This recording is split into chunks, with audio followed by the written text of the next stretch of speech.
So over the past month, Medi Hassan actually has a soft launch of his platform, Zeteo. Chris Cuomo had him on, Piers Morgan had him on, and he's doing something that, frankly, I like. He's giving us the leftist perspective on any developing news stories, something that he sees as newsworthy and worthy to report on. I followed Medi Hassan for years, and when I wanted the leftist point of view, with great rhetoric, presentation, and dynamism, I tuned into him. I frequently called him the Ben Shapiro of the left. The same goes for Ben. If I ever wanted to see what the right wing has to say on a certain news story, that's who I turn to. But I digress. I'm talking about Zeteo right now. I followed all the public content that he put out so far. I am a free subscriber at this point. I thought of becoming a founding member, but wanted to give it a little more time on the clock before I put in such a commitment. His interview of the South African foreign minister, who's leading the charge of genocide against Israel in the International Court of Justice. You see how he treats her in that interview.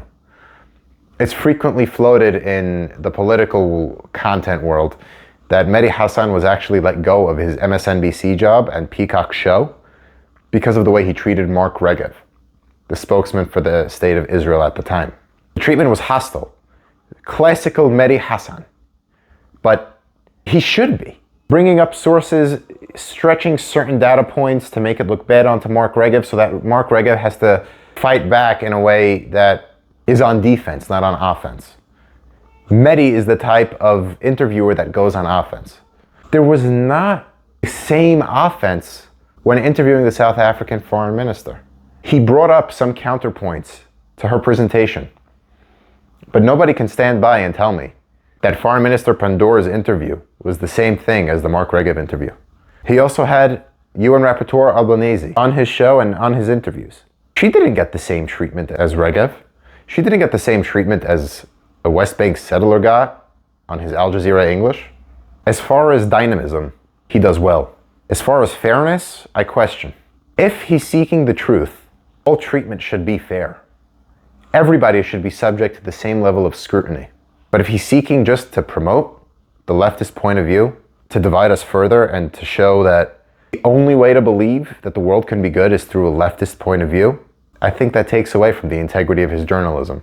That would change him from a journalist with just a leftist perspective to an ideologue who wants to further disseminate leftist philosophy.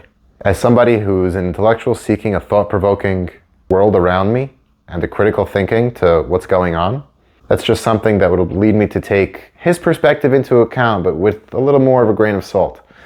I know he doesn't have the truth in mind, but a doctrine. I still visit his media sources and his content regularly to get the leftist point of view.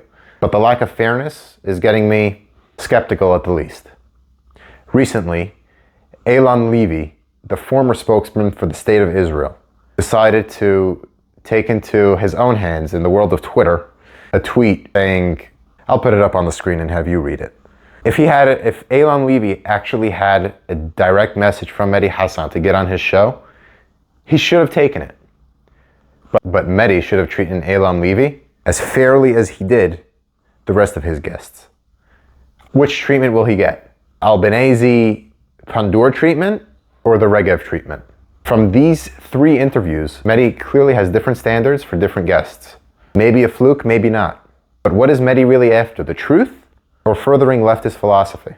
And frankly, intimidating people into either being silent or show their agreement with leftism, both of which are intellectually unacceptable.